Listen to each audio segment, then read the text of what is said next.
Hey everyone, this is Dean with DCA Crypto. Got some big news coming to crypto today, so I'd appreciate if you subscribe to my channel, smash that like button, and let's jump into it.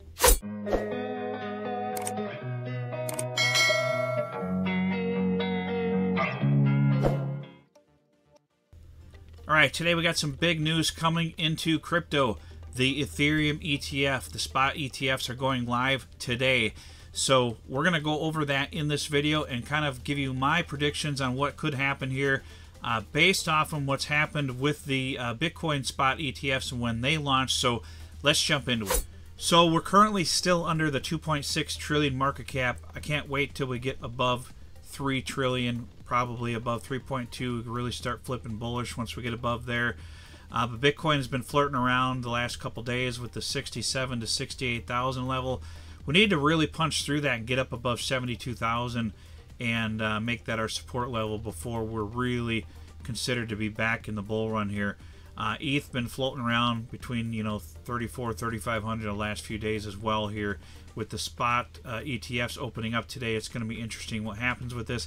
Now remember, I'm recording this last night as you're watching this, so I'm going to show you what happened here with Bitcoin on the pretty much with their ETF launch. Something similar could happen with Ethereum. So this article here, Ethereum ETFs arrive Tuesday. Here's what you need to know before trading. So several issuers have received approval from the SEC to launch the exchange-traded funds investing directly in Ether, the first such products in the market. So this is the first crypto altcoin to have an ETF other than Bitcoin, and these things are hitting the market quicker than people had expected, so this is really good news. So in its final procedure, in a two-step process after the SEC in May, following a sudden change in stance, approved the so-called 19B4 filings from several stock exchanges requesting rule changes that would enable them to list their ETFs, their Ether ETFs. So they will launch today, and the ETFs have mostly been priced in by the market because we knew these were going to get approved. So we're going to cover that here in just a second, what I think is going to happen. But they talk about here how after the ETFs are launched, their flows could have a significant impact on Ether's price. And they're saying here the consensus is that the ETFs will see much less inflow than their Bitcoin counterparts. While spot Bitcoin ETFs saw 13.8 billion inflows in their first 100 days of trading, ETFs are likely to see roughly The Ether ETFs are likely to see roughly 4.8 billion to 6.4 billion inflows during the same period. So about half of that, they're kind of thinking half of what we had with Bitcoin.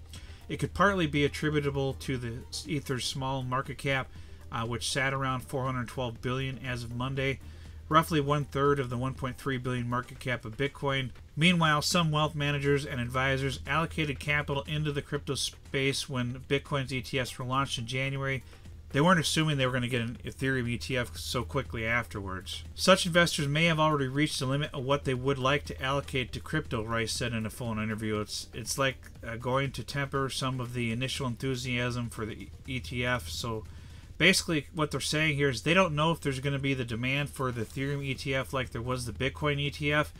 And I can understand that. That does make sense. Ethereum is the, supposed digital asset, the digital gold. So I don't see Ethereum having as much inflow as Bitcoin did, and it makes sense to me. The only thing that kind of has really going for it, in my opinion, is the fact that its price is cheaper than Bitcoin. So some people may not understand how that works, and they may not be buying Bitcoin because its price is so high compared to Ethereum, where they may buy some Ethereum, where somebody were to put in $4,000 into some stocks or ETFs, they would say, well, that's not even going to get me a tenth of a Bitcoin, but it'll get me more than a whole Ethereum, so maybe I'll put some in Ethereum and not Bitcoin. That's the only thing I can see where it kind of has that going for it, so that could help Ethereum, the fact that its price per coin is lower than Bitcoin. But other than that, I really don't see a huge need for an Ethereum ETF, just because Bitcoin had one and they wanted to push one through for Ethereum. But personally, I think Solana's ETF is going to do better than Ethereum just because of there's more adoption on Solana, and I think Solana is going to be the main runner of this bull run versus Ethereum. That's just my opinion on it. So if you look at the charts here, Bitcoin, is still holding strong here. It looked like we were going to crash down here, but we're back up to this like 68,000 range ish here. But like I said, we need to get up in here, you know, and we need to get above this 50-day EMA here.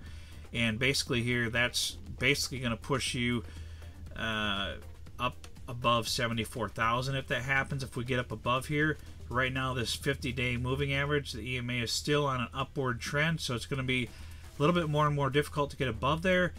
So we really need to start pushing high here with these, you know, hopefully this Ethereum ETF will help with that, and we'll get up above here. If we get up above here and kind of make this our new support level where these, where we were getting rejected earlier, then I think we're off to the races here if that happens, likely. If you look here, this is where the Bitcoin spot ETF came into play here back in January. And we had a spike, and then we had a little bit of a dump before we started taking off. Now, there was some selling pressure here, so we have to remember this. There was quite a bit of selling pressure here with Bitcoin. They were selling the futures ETF during this, and we still pumped, like, you know, quite a bit here. We went all the way from 40,000 up to 70-some thousand. So we had more than a 50% pump on Bitcoin from this. So we could see similar with Ethereum. So as of last night, as you're watching this, we could dump down a little bit when we launch this ETF, and then maybe we start taking off again and we make a 50% move with Ethereum because of this. And if that happens, that's going to put us, you know, close to that $5,000 mark for Ethereum if that happens. So we could see that happen here. We don't know for sure if it's going to follow what Bitcoin did. It's really difficult to say, but if you look here, we're kind of going sideways here. We had a little bit of correction, and then we just took off. So, and we had a previous pump. So right now, Ethereum's had a previous pump. We're going sideways, or we're going to have a little bit of a dump and then take off to $5,000.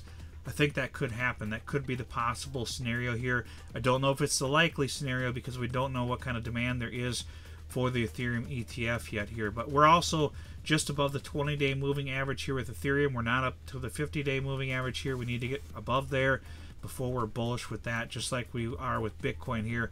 We're just above the 20-day again, and we're moving towards the 50-day moving average. So hopefully we make this our support, we get above this, and we take off into this bull run. So those are the things I'm covering in today's video. I'd like to hear you guys' thoughts in the comments below, what you think is going to happen with the ETH ETF. I'd love to hear if you guys are investing in it or not. I thought about adding some to my 401k portfolio just so I have some exposure to it in my, you know, in my retirement fund.